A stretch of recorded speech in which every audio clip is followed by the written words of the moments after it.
क्या आपने कभी सोचा है कि हम फेल हो गए तो लोग क्या कहेंगे? तो अब आप लोगों को फेल ही नहीं होना है। क्यों नहीं फेल होना है? क्योंकि अब आप लोगों को पास होना है। तो चलिए आज का वीडियो शुरू करते हैं और आपको पूरा जानकारी देते हैं। तो सबसे पहले आप लोगों को एक कहानी सुनाते हैं, उसके बाद आप लोगों को पता चलेगा। क्या आपको भी डर लगता है कि हम फेल हो गए तो लोग क्या कहेंगे? अगर मौसी ने फ़ोन किया या मौसा ने फ़ोन किया या चाची ने फ़ोन किया या फूफा ने फ़ोन किया और पूछा कि शिवम पास हुआ है नहीं, तो आपका जवाब आएगा आपके परिवार की तरफ से कि फेल हो गया। क्या ऐसा दिन आपको दिखाना है? नहीं ना दिखाना है। तो चलिए आप लोगों को बताते हैं कि आप लोगों को करना क्या है, किस तरीके से। कुछ दिन बचा हुआ है, 10 दिन बचा हुआ है या 20 दिन बचा हुआ है या 7 दिन बचा हुआ है। चलिए आपको बताते हैं। तो ध्यान दीजिएगा, सबसे पहले आप लोगों को कुछ नहीं करना है। सबसे पहले ध्यान देना है कि आपने पूरे साल में क्या पढ़ाई किया। क्या कुछ भी नहीं पढ़ाई किया या कुछ पढ़ाई किया है जो याद भी नहीं है? तो यही सवाल का जवाब आप लोगों को देने वाले हैं। तो सबसे पहले सवाल आता है कि पढ़ाई कैसे करें।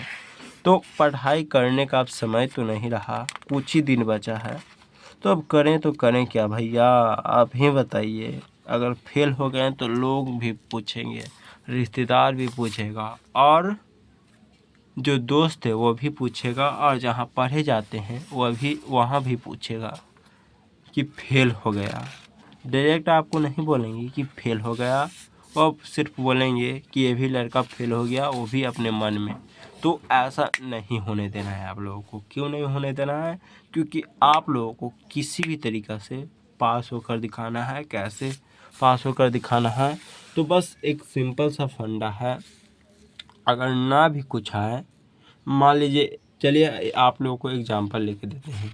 मान लीजिए आप साइंस का क्वेश्चन लिए हुए हैं और आपका यह सवाल एक सवाल नहीं आ रहा है।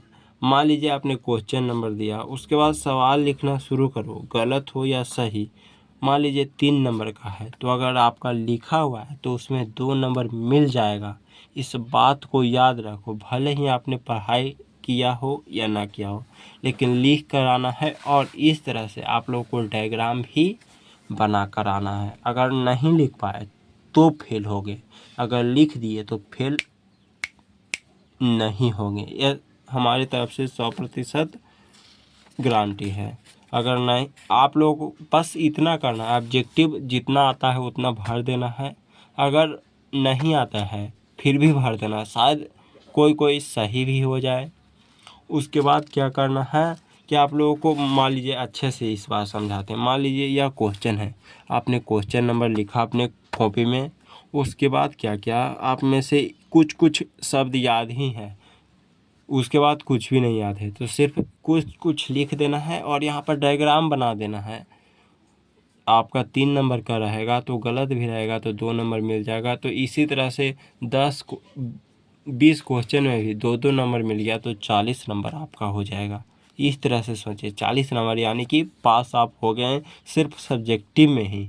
ऑब्जेक्टिव को तो छोड़िए, ऑब्जेक्टिव में मान लीजिए आपका 20 नंबर आया तो 60 नंबर, यानी कि 60 नंबर 60 नंबर ले आते हैं तो आप थर्ड डिवीज़न आ गए हैं। तो इस तरह से काम होता है यार।